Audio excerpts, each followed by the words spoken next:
Good evening. I'm Gloria, and this is Inception Saturday Night Live. Tonight, I have a really wonderful guest who's going to do a presentation. They have always been here. However, I would like to caveat that with this is fair use. The examples that will be shown tonight are for educational purposes. No money is being made by myself. I never make money off my shows, or my guest, Ron Halliday. So the presentation is for educational purposes only, fair use. And on that note, Ron, my lovely, welcome to Inception Saturday Night Live. Hi, Gloria. How are you? I'm doing okay, thank you. Great. Now, before we go into your presentation, this is the first time on the show. So could you just give us for anyone that hasn't heard of you, and I don't know why if they haven't, a brief bio about you, just a brief bio, please. Of course, Gloria. Yeah, well, I've been investigating and writing about the paranormal for over 30 years now. And I've got a particular interest in UFOs, but also in the way that UFOs interact with other aspects of the supernatural, because I do believe there's a kind of connection there. So, as I said, I've written a number of books on various subjects about the supernatural, including UFOs, and I've written quite a number of articles as well. So, I've had a long time interest in this and always interested in hearing other people's points of views, because I know there is quite a varied attitude towards the supernatural, even among those people who have been writing about it and investigating. Yeah, I'm in agreement with you. I mean, way back people would put into boxes UFOs there, spirits there, the monsters there, and all the rest of it. It was all separate. And for my truth, it's all under the same umbrella. It's all interconnected.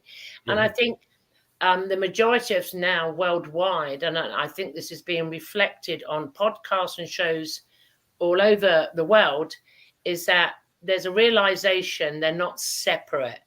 Because I've also found from personal experience and hearing from others, especially when you have a UFO sighting, the paranormal kicks in, or the personal gifts kick in, like telekinesis, telepathy, clairvoyance, clairaudience.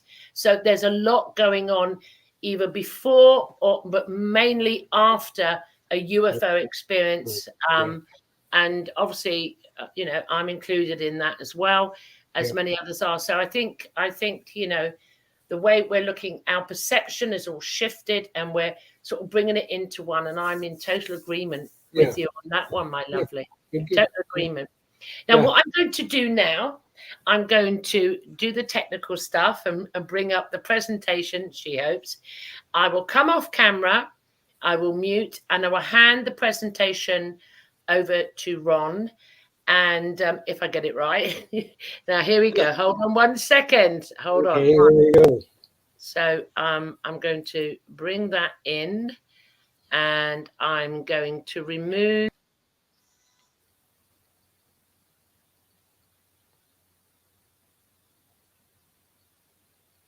Okay.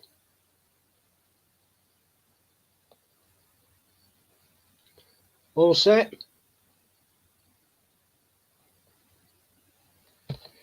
Well, hello everybody. My name's Ron Halliday, as Gloria mentioned. Hold on a sec. All right. Sorry. When I go off camera, could you hear me talking in the background? No, I couldn't. Okay. No. I haven't muted yet, so I'm going to come off camera. Okay. I'm going to come off camera again and just check you can hear me. Okay.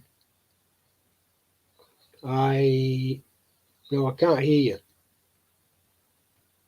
Okay, I don't know why that's. We got the gremlins, we got it's the beings or the spirits. I'll come off camera while you do your presentation. If I need to speak for anything, then I'll just jump onto the stream. How about that then, Ron? Yeah, that's fine by me.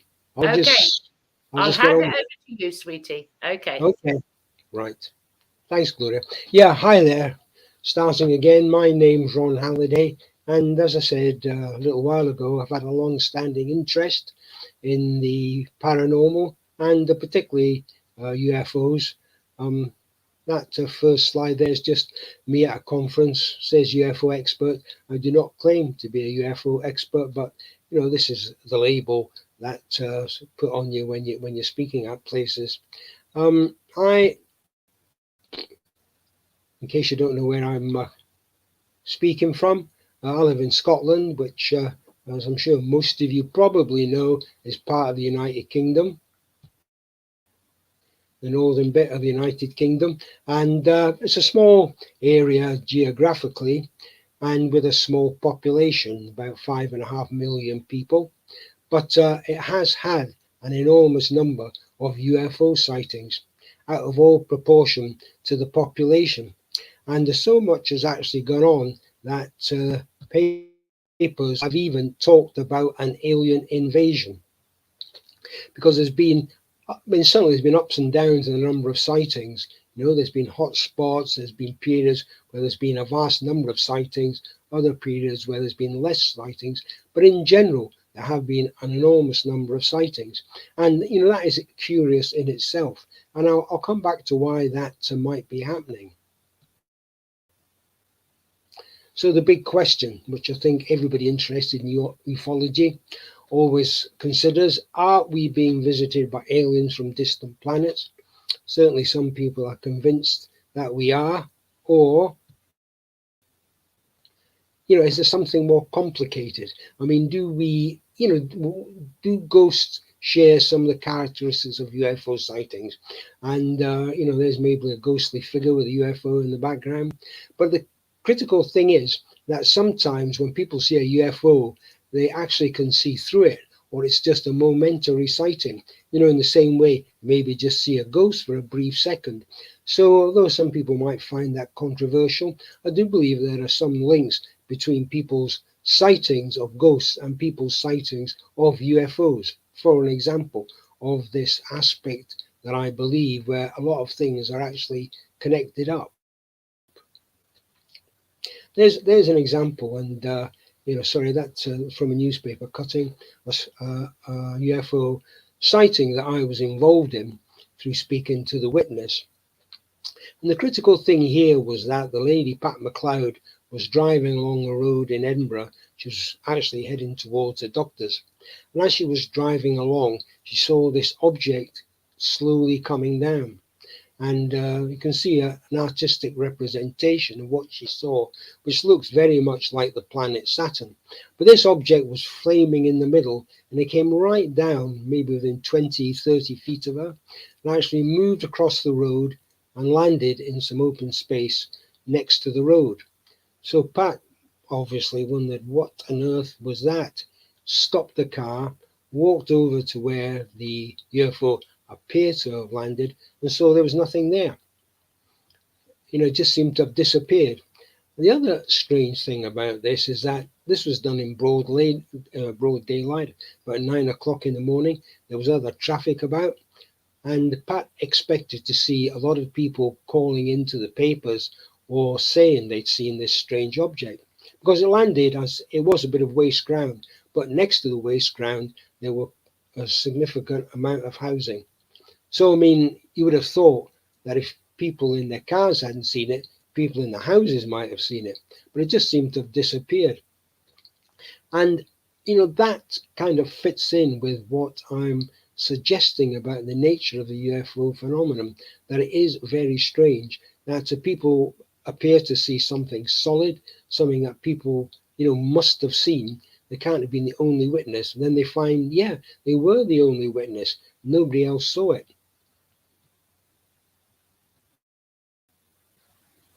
Just going back a wee bit about the history of UFO sightings in Scotland, often UFO sightings are represented as balls of light in the sky. People see a light in the sky moving about, and which they think is a kind of strange movement, something they can't obviously identify. But if you look back into history, there have been lots of sightings in Scotland, and I know that in other parts of the world too, of balls of light moving across bodies of water. And certainly that was very true in Scotland, or reports from witnesses going back into the 19th century, for example, of balls of light in the sky. I mean, the earliest documented sighting that I actually had a good chat about was the bloke, not back in 1947, even I'm not that old, was an individual who was standing at a bus stop, again in Edinburgh. Portobello is a area beside the Firth of Forth, beside a body of water in Scotland. And he was standing at a bus stop and he saw this object hovering in the sky. And it looked as if there was a person inside this object, and it came right down, and he had quite a good close look at it. However, this only came to light about 40 years after the event. And that was only because the chap thought, well, who will he tell this to? There's no obvious place to report it. But he had a vivid memory of it. But even before that, a chap wrote to me and said he had actually seen what seemed to him like some kind of spacecraft as far back as 1937, which is really 10 years before I think the modern UFO era started up. And you can go back, obviously, even further back in history. It's been documented by various writers about objects that have been seen in the sky by ancient civilizations. So I think the UFOs have had a long history of being reported, and it does, to my mind, convince me that there is something strange going on, that we could be talking about alien invasions, but we could be talking about a whole range of things as well. There's just a couple of books that I wrote about UFOs in Scotland, UFO Scotland, UFOs, the Scottish Dimension, where I did, which is actually the first, UFOs, the Scottish Dimension, is the first book that was written about Scottish UFOs, and where I've tried to document various sightings stretching back over a number of years. I mean, 1947 is taken obviously as a starting point, as I said, for the modern UFO era with the Arnold sighting. But unquestionably, there were sightings of strange objects before then, which obviously weren't taken as possible UFO in the sense of spacecraft type sightings. Yeah, obvious points. Anybody interested in the subject? UFOs come in all shapes and sizes, and there's a huge variation in the appearance of UFOs, and these are made up photos more or less, although they do represent the type of UFOs that people have seen. And there's even more from right across the world. I mean, so what does this say about what we are seeing? I mean, is it really sensible to suggest that ancient civilizations have had all these weird kind of, I say weird, I mean different, strange kind of shapes? It's hard to actually understand why there should be so many different sightings. But I mean, I'm sure that people have seen a lot of these type of things. But it does open up the question of, well, what are we seeing? I mean, are these sightings all from one era? If these are coming, say, from other dimensions, does it represent dimensions that are in the past or in the future? Or are people having psychic experiences? I mean, it to my mind it does prove that there's something strange going on in terms of UFO sightings. We might not just be dealing with visits from alien civilizations. That's a typical kind of UFO sighting that I, if you like, grew up with. Thinking about that is a typical shape. This was a painting a chap made again from Edinburgh, 1950s, over a hill close to where the zoo is in Edinburgh. And it's a kind of long cigar shape, as you can see, silver silver in colour, a bit darker at the back. And I grew up thinking, well, most UFOs are cigar shaped, but that was just my own early ignorance of the subject. And there is a dumbbell-shaped object, more recently in the 1990s, excuse me, taken over Glasgow, and he took a few more photos. And just to show the kind of sightings that people have been having. I mean, people, as I like always emphasize to skeptics, people are not making these things up. People have seen these strange objects and they make their own interpretation.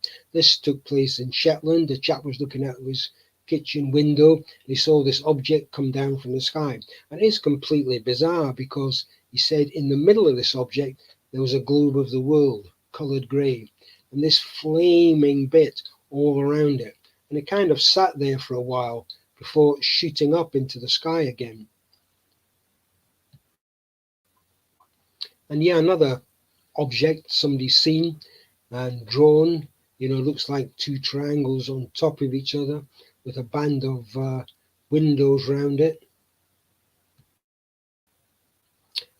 The sighting this particular witness had took place in the morning when he was driving to work. He came to a junction.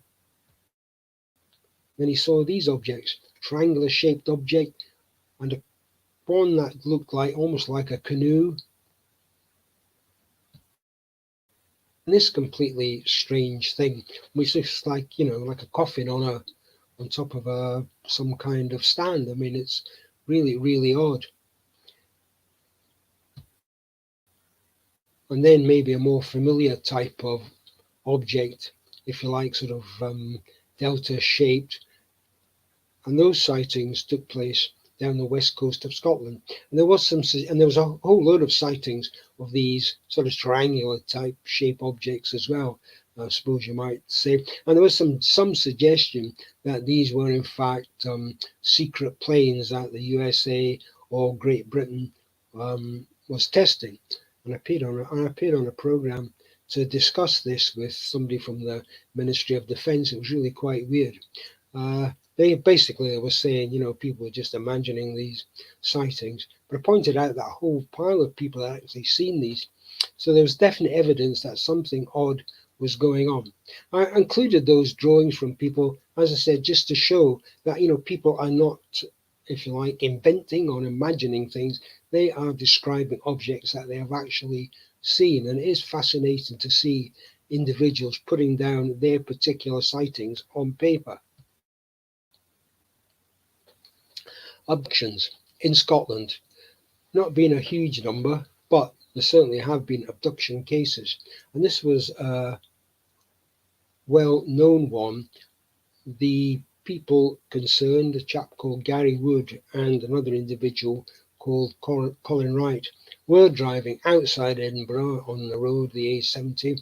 And as they were driving along, they came to this dip and bend in the road, and they saw this bright object hovering over the road. And the next thing they remembered was coming out the other side. The light had disappeared and they were zooming along the road. Now they were heading to a house where they were supposed to be putting up a satellite dish. When they got there, this was in the evening, when they got there, they discovered that the folk had gone to bed. They'd expected them a couple of hours early. And as it turned out, there were 2 hours missing out of Gary and Colin Wright's time frame. So what had happened?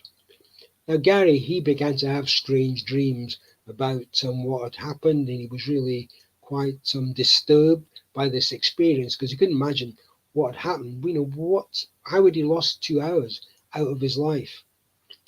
And he underwent hypnosis. I know, which is controversial for some people, but anyway, they underwent hypnosis, and this account came out of how he and Colin had been lifted out of their car and taken into this place where they'd seen strange beings, like the one drawn there, kind of almost like one of the greys, if you like, typical type of grey, but other ones which are quite strange looking, or even stranger looking, tall, brown coloured beings. And the other thing was that Colin and Gary weren't the only people in this particular place. There were other people there as well. So it looked almost as if people were being picked up and gathered together. Now the interesting thing is that Gary, he became convinced that he had not been taken into a spacecraft, he'd actually been taken underground. And that is where this encounter had taken place. Somehow he had been lifted out of the car, but to some base which maybe was under the earth.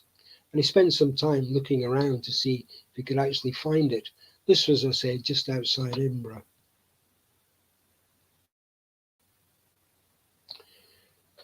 I should add that another witness I interviewed and dealt with, he lived not all that far away from where Gary had his encounter, and he claimed that he'd been visited by various alien entities and that he too had been taken away, and he was also convinced that he'd been taken underground. And these were quite independent accounts, if you like. There was no obvious link between them, but both of these witnesses, living just a few miles apart, having abduction experiences within a couple of years of each other, believed that they'd been taken underground in this area. But probably the best known sighting, as far as we in Scotland are concerned, was one experienced by a chap called Bob Taylor. He was a forester. He lived in a place called Livingston in central Scotland. He used to take time going through the wood, inspecting the woods for various reasons.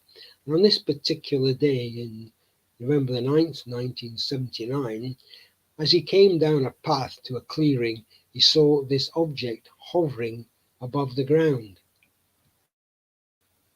And he described the object as like this. This is an artist's representation of what he actually saw. It was a kind of round object with a flange round it. And as he stood there watching it, two spiky balls, like World War II mines, you can see there, came towards him, and they grabbed hold of his trousers. And the next thing he remembered, he said there was an acrid smell, strange smell. The next thing he remembered was waking up.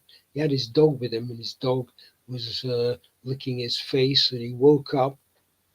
He staggered back home. He had a lorry with him, couldn't get his lorry started.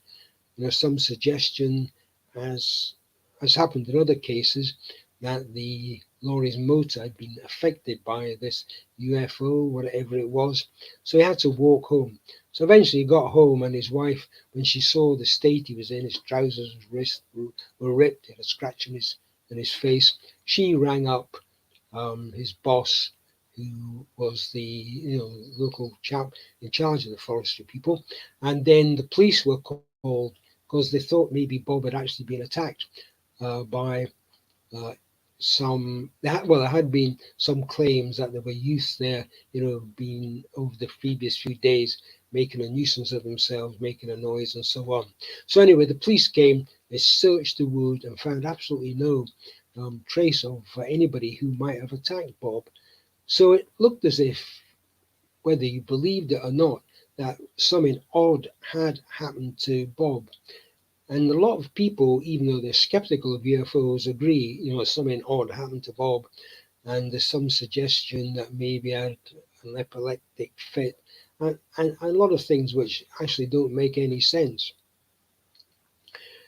Bob, and I spoke to Bob a few times, was always convinced that he said, he'd seen something out of this world, couldn't understand it, never had any interest in UFOs, and actually never tried to make any money or anything out of his sighting. He said to me once, that people have made money out of my sighting, not me. He was talking about various documentary and so on filmmakers. I just included that because, there is some similarity between what Bob saw and another, I think an artist's description, obviously, of what somebody else had seen elsewhere in the world, because there was some talk that the object Bob saw was standing on sticks, like that, little legs, but the actual fact of the matter is that the object he saw was hovering. What that doesn't show you is that Bob's thoughts, said he could actually see through this part of this object. He could see through it to the trees beyond. So it wasn't completely solid. It was part solid and part, if you like, almost hazy like.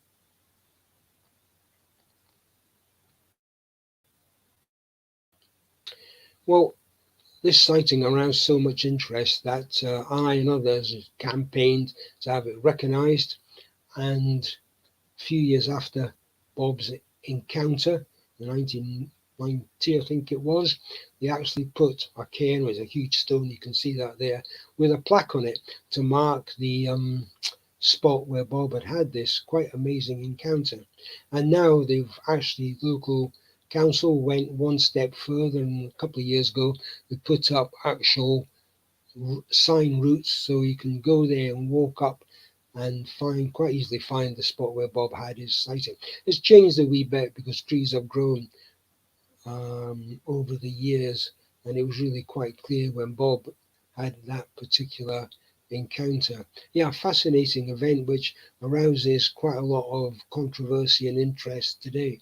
I'm featured in one of Arthur C. Clarke's documentaries and National Geographic. Yeah, as I said, there was a huge amount of interest, particularly in the 1990s, in Scotland as a UFO hotspot. And there was one particular area called the Bonnybridge Triangle. Needless to say, it's disputed that it was a triangle, probably wasn't a triangle in the sense that the sightings were spread across maybe a wider area. But there was no doubt there was a vast number of encounters. I mean, video evidence and witness statements over a comparatively short period during the 1990s, which earned it the name of the Bonnybridge hotspot. Bonnybridge is a small village, I might add, so the number of sightings, again, were out of all proportion to the inhabitants. And, there's some cuttings from papers. The local representative made a asked the government to come and investigate everything that was happening because he was getting so many complaints and questions from local residents. And Japanese film crew came over. There was also a German film crew and so on. Yeah, so as Gloria mentioned, this link between UFOs and other aspects of the paranormal. Could there possibly be any connection between UFOs and ancient folklore stories of fairies? Seems controversial, I agree. You have this picture from the 19th century of fairies being these small little creatures, the little wings, and that's from the Cottingley fairy story, which I'm sure many people are familiar with, which involved Arthur Conan Doyle. And that's the picture that's come down to us, all these creatures. But oh God, if you go back centuries into the 18th, 17th, 60s, right back in time, when there were stories of encounters with fairy folk, they were actually seen as not being like these things with wings, but people actually like us. They were smaller, but they were fairly human looking or humanoid. And back a bit. There was sorry. There's a chap called Robert Kirk, lived in the 17th century in Scotland, and he wrote a book about his encounters with the fairy folk. He was a genuine person. There's his grave. He was a local minister. Let me find him. Sorry, me knocking the wrong button. That was the church that he looked after. So he was a genuine person, and this is a site where the Reverend Kirk claimed that he met the fairies. A place called Doon Hill, which is still, as you like, of interest today. People go along there and put up these cloths. The idea is, of course, if you rub the cloth, if you've got a sore arm, you rub a cloth on your sore arm, then hang it up and it disintegrates, then your illness will go away. But this is where Robert Kirk claimed that he'd met these fairy people. And the interesting thing, as far as I'm concerned, is that fairy people supposedly live underground in the same way that some people said that they have been taken to underground bases. when they've been abducted in recent UFO cases. And these fairies shared some of the characteristics of alien entities. People have remarked how aliens maybe just appear in their bedroom, or sometimes they appear to walk through solid material. In the same way that the fairy folk in the past were believed to have these powers as well. And Robert Kirk claimed that he'd been taken underground, where there were underground cities where these fairy people actually lived. So to my mind, there's, whether you accept it or not, I mean, there is this idea that, there are people staying underground. And this from the distant past as well. And that this links in to some claims about UFO abductions today.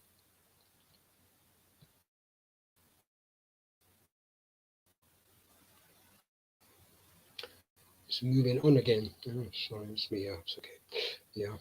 I mean, another aspect of this, as far as I'm concerned, is what I would call the Jesus type cases, which I can describe one that I dealt with in Glasgow, Scotland's biggest city.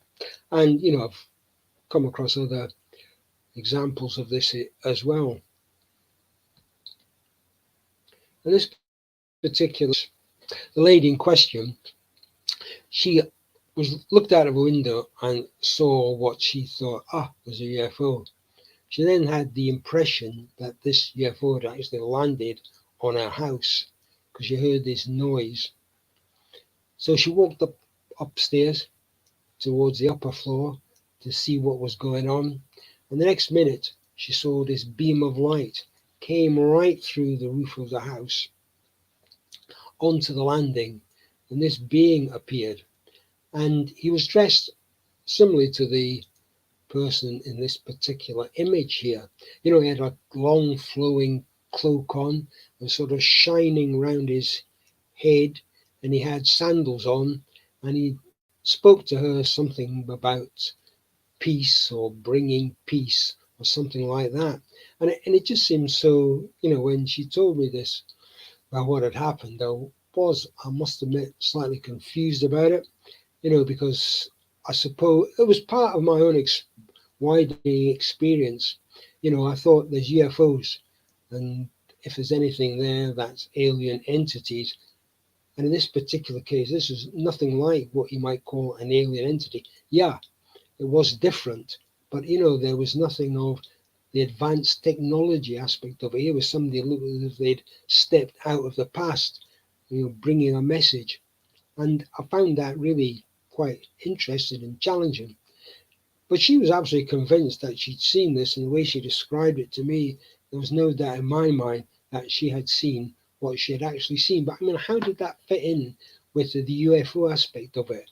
I mean, I wondered, did she, as it were, misconstrue something that she'd seen? But no, she was convinced that this, there was a link between these two things.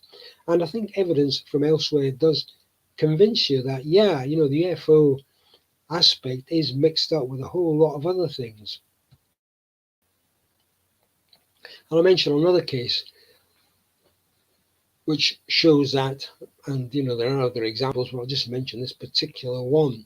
I talked about the Pat McLeod encounter with that Saturn-like object and how it just seemed to disappear. Well, around about the same time, a woman was in touch with me about what had happened to her, and around the same time as the UFO experience that Pat McLeod had. And she described she was lying in her bed, and then something woke her up, and she saw this light moving round the room.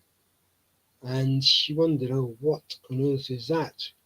Was somebody shining something into the house? Was it a burglar? Or, you get all that kind of thing. So anyway, she got up and walked to the window.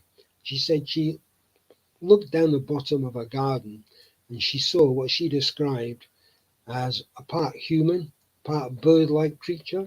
She said it was about 6 feet tall. And it had these wings, and it was actually holding on. She had a big tree at the bottom of the garden, and it seemed to be holding on to this tree. She said the oddest thing was, she just looked at it. She didn't cry out. She didn't wake her husband, who was fast asleep. She said, I don't know, I was so stunned. I just went back to bed and lay down and pulled the sheets up. Now, I just find that aspect so intriguing because, you get these other reports of Mothman from USA and so on, Skinwalker Ranch, all kinds of odd things seen around there. And that does, again, confirm to me that we are dealing with something that's more complex than we might believe. I mean, saying we've been visited by aliens from distant planets, I know it is challenging, but it's even more challenging when we try to bring in all these other things that seem to be connected with UFO sightings.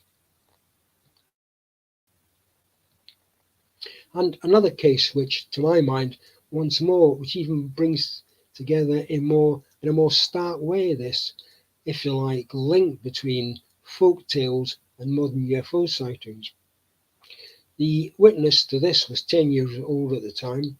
I heard this story, 20 years after the event. And she was a very responsible person. She was actually a social care worker. And the reason why she got in touch with me because she had a daughter and she was concerned that what happened to her might happen to her daughter. And she wasn't sure how to stop it happening again. So the account here, as she told me, she lived in the country in a farm and she used to walk to a nearby wood and she was quite used to walking to the wood. Even though she was 10-year old, it was part of the place she played. So this particular day, she walked in there. She had a picnic with her, if you like. And as she was walking through the wood, she suddenly encountered a group of small blue-coloured beings. A little bit like the representation there, not exact representation, but a little bit like that. So she was actually stunned, as you can imagine, and frightened. So she tried to turn and run away. But these beings were looking at her, and she found herself quite almost, I say literally, but frozen to the spot. She couldn't move. And next minute, this beam of light came down, and she was lifted up into what she would describe, I suppose, as a spacecraft. And there she was put on a bench or couch or something like that, sort of examined. They looked her over, sort of thing. And then the next thing she remembers is being back down to the ground. At which point she ran off all the way home. And when she got home, she discovered that her parents were about to call the police because she thought she'd only been away for 45 minutes, an hour, or something. But it turned out she'd been away the whole day. And for the next couple of days, she felt a bit unwell and she lay in bed. So I just find this fascinating. We have such a direct link between what we see as a typical folk type tale, encountering small beings, small blue beings.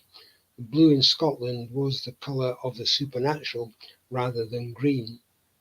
Encountering these blue beings, and then seem to be taken aboard some kind of spacecraft. It's such a weird combination. Now, she was concerned, as I said, because this had happened to her. Her daughter was reaching the same age, but also she'd seen this image of what looked like a dog's head. I thought it could have been maybe an image of an Anubis, the Egyptian god, coming in through the window of her daughter's bedroom. Very, very, very, very strange. And she thought herself that she might have had an implant in her teeth. However, I couldn't follow this up. The reason for that wasn't because I lost any interest at all, but she was concerned that her partner, he had very little interest in the subject, and she thought that, if she pursued it, then he might, as it were, get a little bit annoyed about it. So I think she just, dropped out of that conversation, which was unfortunate. But nonetheless, it's a fascinating tale. And here's another odd thing. Well, I find it odd anyway. This is what's known as the Bury Man, B-U-R-Y, and it's an annual festival where a person has all these sort of, I don't know what they're called anyway, stuck onto them, some kind of vegetable type thing. I've forgotten what it is actually, sorry about that. But anyway, there's a close up, and there's a black and white close up. And when I saw this is an annual festival, goes on today. Um, when I saw this, I was like, geez, oh, that looks, looks so much like a spaceman. Is there some possible memory of some kind of encounter that happened, a long time ago? And I came across this incident in Brazil, upper Amazon, the Kayopo Indians. And there's a tradition there that they had a visit from an object that came from the sky, flaming object. It landed, and out of this stepped some person who they call Bep Karorati, had some kind of suit on, and he actually spent time healing local people and helping them with various things. And then one day he got back into this craft and disappeared back into the wherever he came from. That's the and there's a representation of what he looked like. And I thought, I'm not saying there's a direct, link between them at all. All I'm saying is that you get these accounts from ancient peoples or people still living in certain areas of these sorts of encounters, and to my mind it does demonstrate that there is a long history of alien or possibly alien visitation, and that you just ignore it. I mean, you maybe look at it and say, oh, well, that's an old tradition, but it's not really based on anything. And yet, if we had more information, maybe we'd be able to identify more alien contact or more times of people, particularly in the distant past, felt they had some contact with strange beings. And I mean, it's obviously a variety of well-known people have claimed to have had UFO and paranormal experiences, including US President Jimmy Carter. So a whole range of people claim to have seen something odd. I did document famous Scots and supernatural. I focused on people who had been born in Scotland, but people you probably, a lot of you would remember Logie Baird, inventor of television, Dowding, who ran the RAF Fighter Command, and so on. So I did document a load of that. But what I was particularly interested in, I started researching all this. I started coming across all kinds of strange experiences that I would never have thought would, if you like, maybe involve contact with UFO type entities. And William Wallace, who I know some of you will know, other people may not know, but is a kind of a Scotland national hero. He was the man who led the fight back English invasions, and there's a big monument just not far from where I stay. And when I brought out famous Scots and supernatural, of course, it started being misinterpreted. Wallace was Scotland's man of steel, braveheart and superpowers. I never for 1 minute claimed that William Wallace had superpowers. Not at all. I mean, the point I was trying to make was that there were these stories connected with famous people. And the story connecting Wallace sounds completely weird. I couldn't believe it when I started reading some very old accounts of what Wallace was alleged to have done. But this particular incident involved William Wallace going to a local church. He lay down in this church, he was tired, and he went into this trance. And in this trance, he had this vision that he was standing on a hillside. And as he stood there, this flaming ball of light appeared in the sky, came down, landed beside him or close to him, and out of this flaming ball of light stepped this woman. And this woman, she spoke to Wallace and handed over. She gave him a sword and a book, and told him more or less to sort of carry on the fight. Now I know, I mean, might be said, well, well, did somebody make that up? I mean, I've absolutely no idea. But the idea that something came out of the sky in this flaming ball and a woman came out of it and spoke, it's so, if you like, resonates with, what we see as contemporary alien contact. And it does suggest there was some memory, if you like, of Wallace having some kind of encounter, or maybe other people having an encounter, which they didn't interpret it as the way we would, alien visitation. But today we could say, well, that sounds just like alien visitation.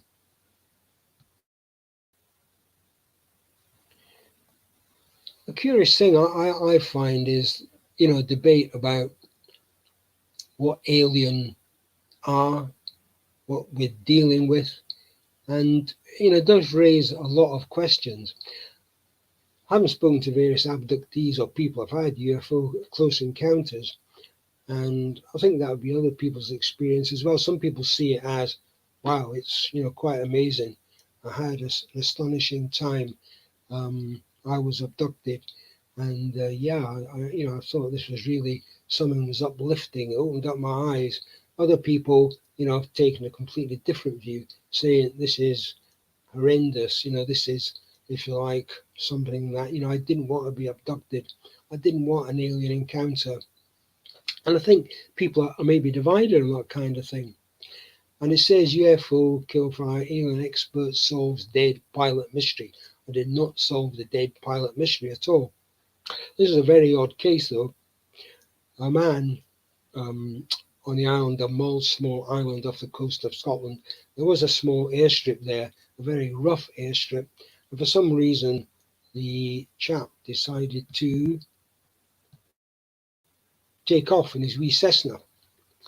This was on Christmas Eve. It was at night, and the airstrip had no proper lighting, no radar. It was nothing like that. It was just really a flat stretch of land which had been pressed down, so you could fly in and out if you wanted to risk. Anyway, he flew off, disappeared, and there was a huge search over the island. Every spot was searched, further away to see if he'd crashed. Absolutely no sign of him. 4 months later, somebody out walking came across his body in areas which had been thoroughly searched before. And, well, the first thought was, had he jumped out of his plane for some reason? Had he landed the plane? No sight of the plane. Nobody could find any evidence of what had happened. But his body wasn't, it didn't look at all as if he'd fallen from any height. There was no damage to his body. It just looked as if he'd, gone to sleep there. Some years later, the plane was found actually underwater, which raised a whole lot of questions about how he'd got from the water. He had to have crossed a road, climb up a hill. How had he got out? It was very strange. No satisfactory answers. However, I looked into it and discovered that in that area where he had taken off and flown through, there'd been odd lights seen fairly regularly. And on this particular, they were known as fairy lights. On this particular occasion, lights had been seen a little while before he flew off.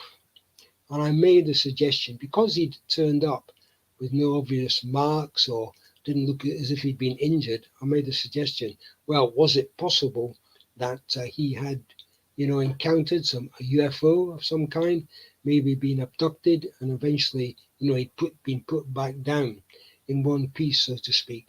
It was just a suggestion, because I thought, it's really odd. You get these odd lights in the air, which were well known, and that he'd flown at the same time as some of these lights had been seen. But as I said, I didn't claim to solve it. I just thought it was a really odd coincidence. And again, 3 tornadoes scrambled to intercept the UFO. Another example of the way there's been real interest in UFO sightings and taken seriously, despite the fact that the Ministry of Defence in the UK spent years saying they weren't interested in UFO sightings. Turned out they really were interested and spent quite a bit of time investigating it. They have released UFO sightings, but the feeling is they're keeping the more interesting ones back. And talking about dangerous UFOs, Robert Lee was a Norwegian, stayed not all that far from where I stay, and he claimed to have seen various UFOs around his particular house. They'd flown over his house. Um, he felt he'd had some intrusion from an alien presence in some way. But according to him, the UFOs were using the hill in the distance, about 10 miles away from his house, as an underground base. And he claimed to have seen these objects flying out of this hill into the sky, circling, moving around, and coming back. On this particular occasion, he claimed to me that he had seen these objects come out and follow a squadron or a number of Hercules planes. They're huge planes, as you can see. The odd thing is that one of these Hercules planes crashed a few miles further up at the same time as Robert claimed he'd seen these UFO come out of the mountain. I was skeptical, I must admit, but when I checked what he'd said in comparison with what had happened, the timings, I found they actually matched, and that the Hercules planes had in fact flown over that particular area, when these objects, according to Robert, had flown up. So I did wonder, was there a connection? I mean, are UFOs in some ways threatening, or was it pure coincidence? And Scotland has had its own Area 51, the base called Machrihanish, which is now closed but had a very long landing strip and was one of the busiest um, RAF and US bases in the United Kingdom. Interesting thing here was a man who worked there was in contact with me and claimed that he and others had seen disc-shaped objects landing there and being pushed into an underground silo there. I've no way of verifying whether that was true or not, but it seemed to me maybe there was a possibility. I mean, people who work there obviously are under the Official Secrets Act. So there's no way, people are going to, without risking prosecution, are going to come out and admit to it. I was supposed to meet this chap, but he never followed it up, which was unfortunate. But I'm always on the lookout for more accounts of events that may have happened there. But yeah, it's an interesting story. I think finally, I will mention Alien Spirits. This is a book that I wrote, the last book that I wrote. And there, I spent a couple of years with a medium, Ray Todd, in Edinburgh.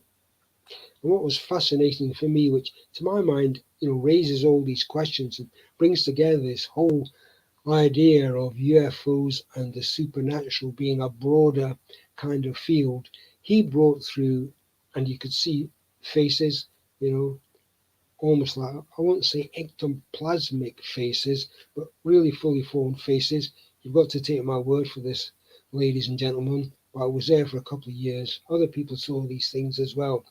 These faces came through, you could see solid faces. And I saw a whole range of people, and some of them, no idea who they were. Some of them more familiar, Winston Churchill. But the main thing for me was that he brought through alien faces, alien beings, all kinds of different ones, a whole variety, And you could sit there and look at these faces in the same way that I can sit here and look at, a face on this particular screen. And this just, I was, it took me a long time, and I still find it difficult sometimes to come to terms with this. because I wasn't sure, were these the spirits of dead aliens, or were these, if you like, aliens from other dimensions, aliens from other worlds? I don't know. I don't have any answer to it. But all I'd like to say in finishing up, and thank you for listening to me, is that I find the whole issue of UFOs and the paranormal a fascinating one, and one that I believe is interlinked in so many ways. Thank you. Wow. Thank you, Ron. That was epic. Boy, have I got some questions for you. Have a drink of water. Yeah, Have I a know. I drink. meant to bring some up and I forgot. Ah, you see, there you go. I mean, as I said in the very beginning, to me, it's all interlinked. I mean, it's not just with the amount of guests that express this or in conversations. I mean, personally, for me as well, and I'm going to throw into this. Last year, I was in a Zoom room doing some mediumship. I was just, I don't normally do public mediumship. It was in a private room, but I don't normally do it. But I thought, yeah, it's okay.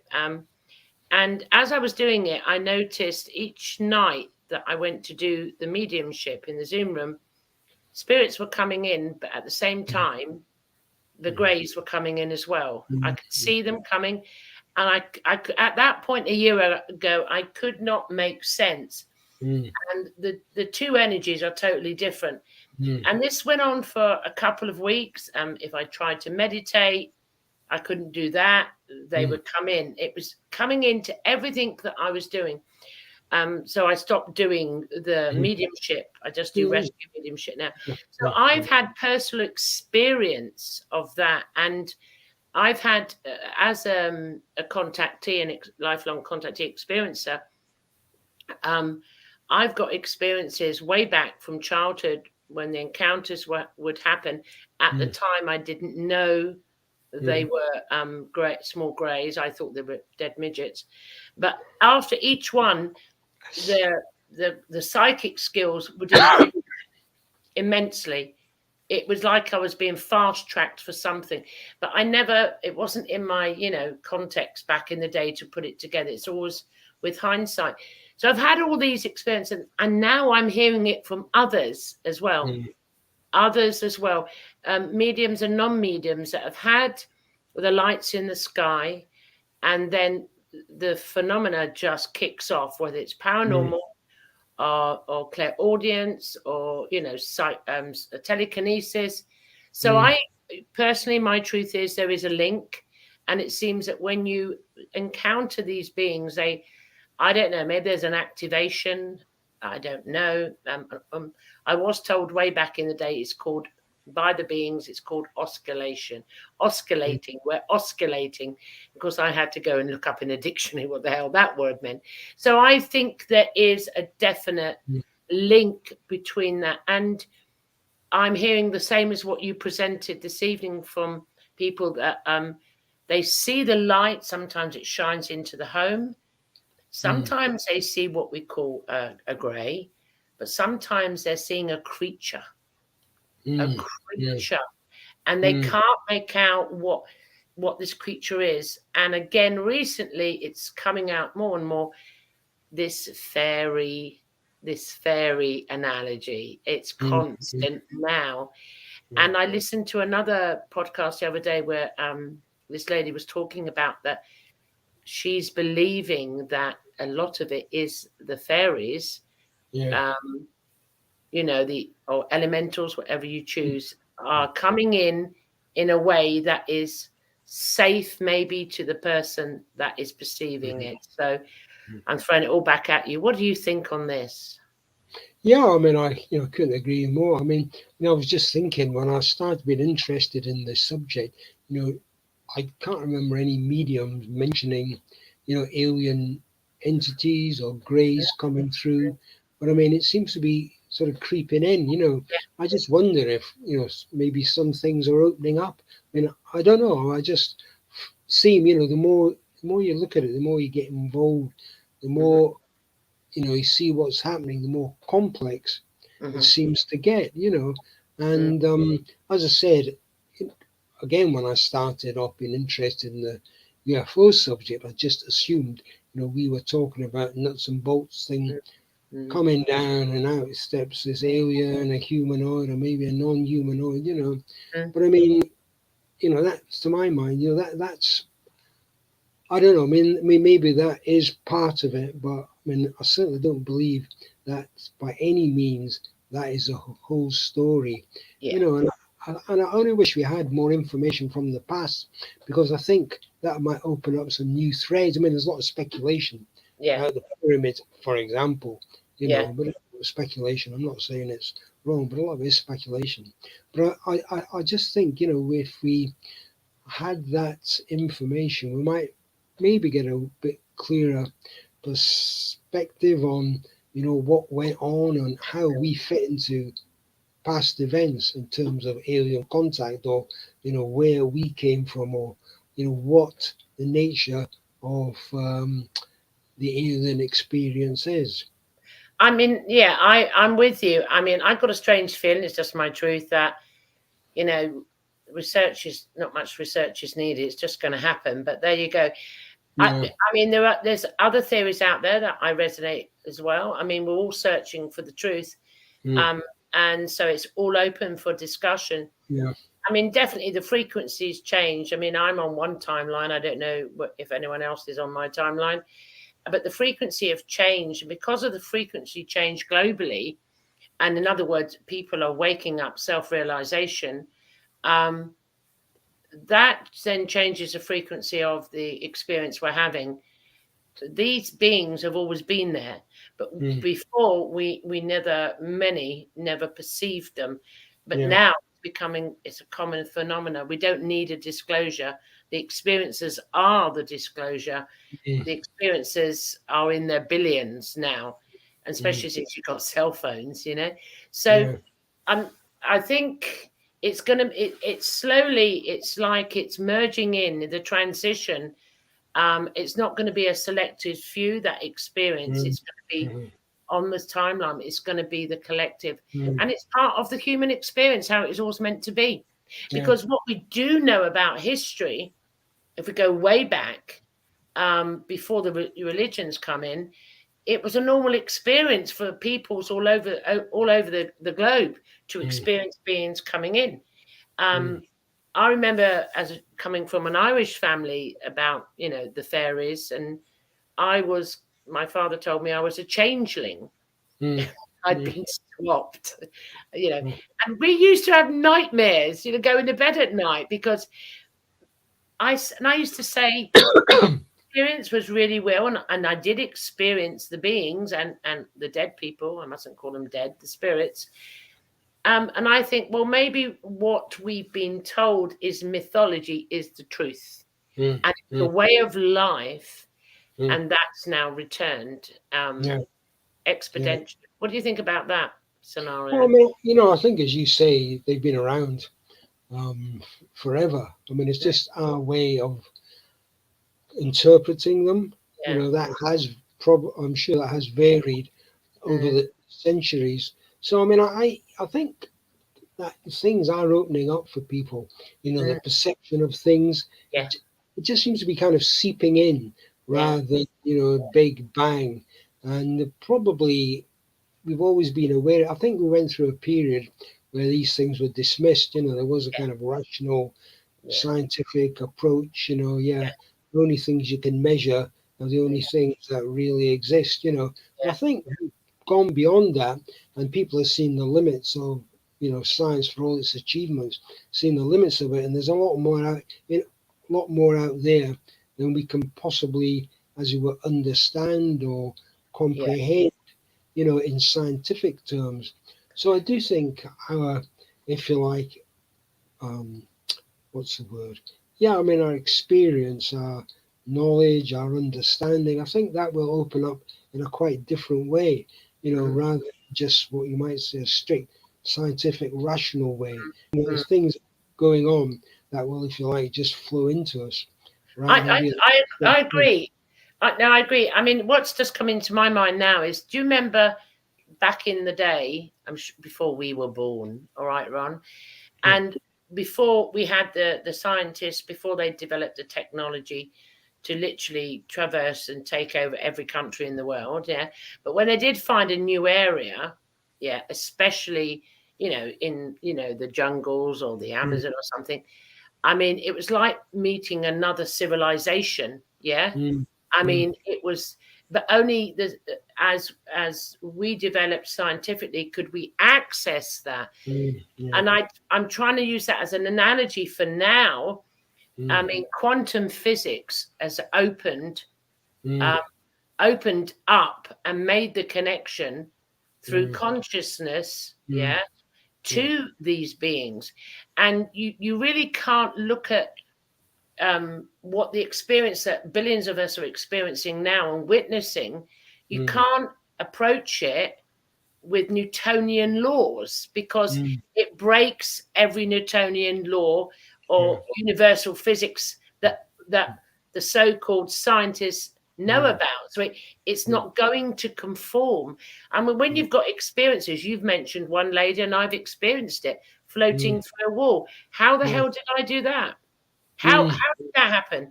That breaks it down. And the more that the masses start to experience it, like we've had mass UFO experiences as well, that will break that down. And I think what is always been there, what has been hidden, will be revealed.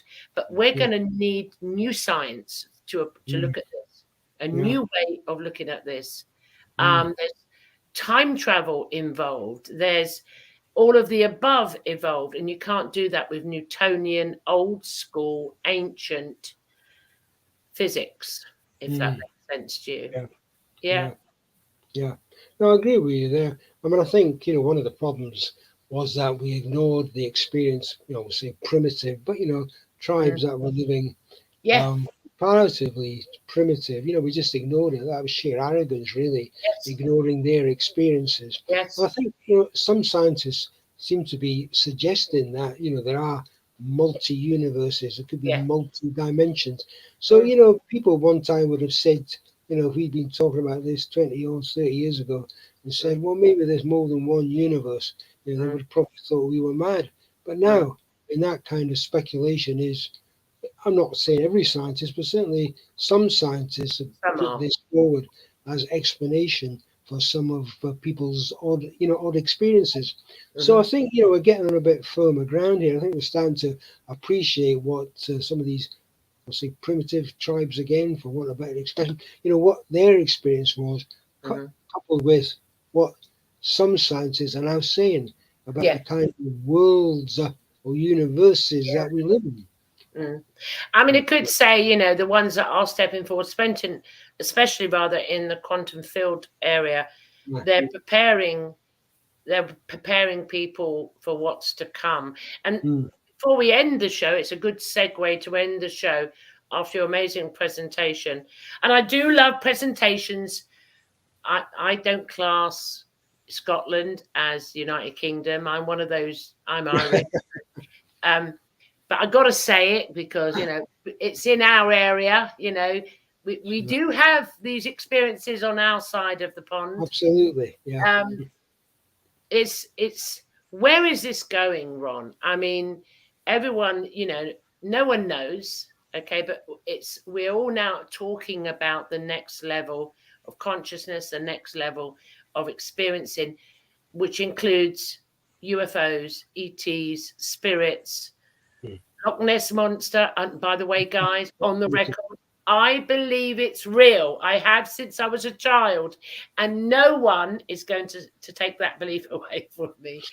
It's just real. It just feels real. Okay, where do you think this is going? The way now we've stated, now we're all discussing this on we are the current media now. We're out there. It's openly discussed. There's no fears about discussing contact and blah, blah, blah. Where do you think we're going with this? What do you think's coming? Well, I mean, I think the whole, it's just going to get bigger and more open. I think there's going to be more discussion. I think more people are going to be open to it.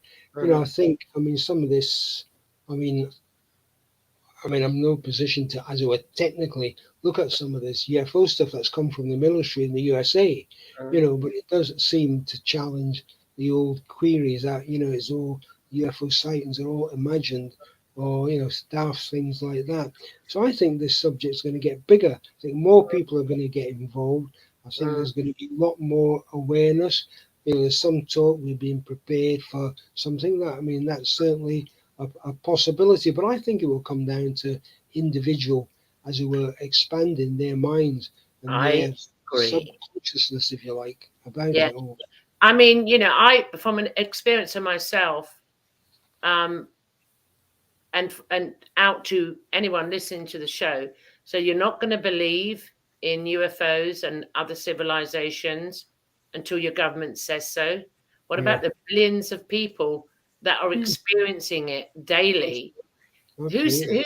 I never made my government a spokesperson for me about my personal and intimate experiences. To me, disclosures already happened with me, and billions of others I'm aware of as well are speaking out. So I'm not waiting for, they can do what they want. It's irrelevant to me. They can play their games or whatever they need to do. But millions and billions of people are experiencing catching it on their cell phones. I mean, it's constant. Everyone's talking about change, different types of experiences happening. It's not just with ET. This is where it's like there's like timeline slips, constant timeline slips. I've experienced them. People I speak to on the show, in the groups I'm in, something is, you could see the dimensions, either they're overlapping or they're coming together. There's disappearance, reappearance. You've got spirits turning up everywhere. It's like everyone's coming back into a space for something. So for me, I don't need any official person who to tell me it's true or not. I have my own truth. I don't have the belief system of another. So does that resonate with you? It resonates absolutely with me, Gloria, because as far as I'm concerned, I don't really care what the government says. No. To my mind, it's up to the individual. Too little, too late. We can understand, we can expand our consciousness. I don't need a government to I don't need somebody to tell me there are ghosts. No, there's no ghosts. People believe from their own experience, and more and more people are having these experiences. Absolutely. And then what happens is when that's the majority, which is absolutely happening now, it comes into our reality. It becomes the reality we're in. So, they can stay on their timeline and think they're controlling, but there's nothing to control. Because these beings, they're not going to go to no White House or whatever, Trevor. No, exactly. They're coming to the people. That's what they're doing, because they know I'm not going to get myself taken. My show blocked last week. Facebook blocked my show. No copyrights this week. It's all my lovely guest Ron's work. But so I think the more people that speak up, in fact, I would encourage people, get out there with your cameras and your mobile phones. Just take pictures. It's also been noted recently, and I've got a group that I run. I tell them, just go out there and take pictures. You may not see it with the physical eye straight away, but then later on you'll see it in the film, and it's happening. It's in the clouds. Go and watch the clouds, because they do mask in the cloud. They do mask behind the cloud. Even I've experienced one of those. So do this as well.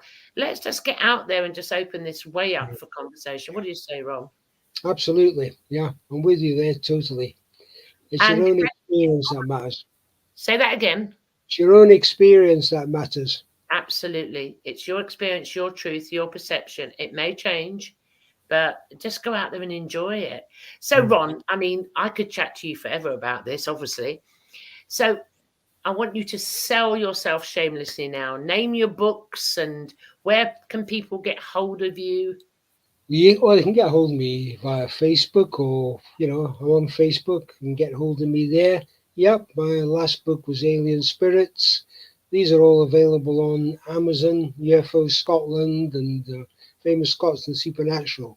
So if you're interested in any of the topics I've been talking about, I'm sure you are. If you'd like to read more detail, then please buy a book, or at least get a hold of a book and read it. Yeah, there you go.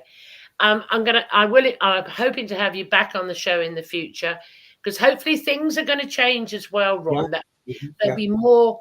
You'll be researching a bit more. You'll be interviewing people a bit more, getting some more information, and we can have another conversation. Because I've thoroughly enjoyed this presentation tonight. And I'm going to send a big shout out to Rob Yox and Omar, because I found Ron. I was on the Humanity Unplugged conference. I was on day 3, and then I found Ron. I watched Ron. I was blown away, and I went, "Yeah, someone close to the UK with UFOs," because it's always America. I'm not biased, but it's always America. We have them here. We have experiences here too in this little island of ours. We do. I highly recommend you get in contact with Ron, pick up his books, or contact him on Facebook. Trust me, you'll learn a lot. You'll learn a lot. Ron, thank you once again, sweetie pie, and until the next time, and to my audience tonight, the ones that I could catch, there's Gail, there's Nikki. I mean, I did say hi. There's Omar was here tonight. Donna, the regulars coming in. Thank you for watching Inception Saturday Night Live. I'm back tomorrow night with live Open Minds, and I have a very special show tomorrow night. I'm not going to spoil it yet till the advert comes out tomorrow. And until the next time, hopefully soon, with Inception, we're going to have a bit of a break because I'm going away. Until next time, I'm Gloria. This is Inception Saturday Night Live. Thank you for supporting us. Bye.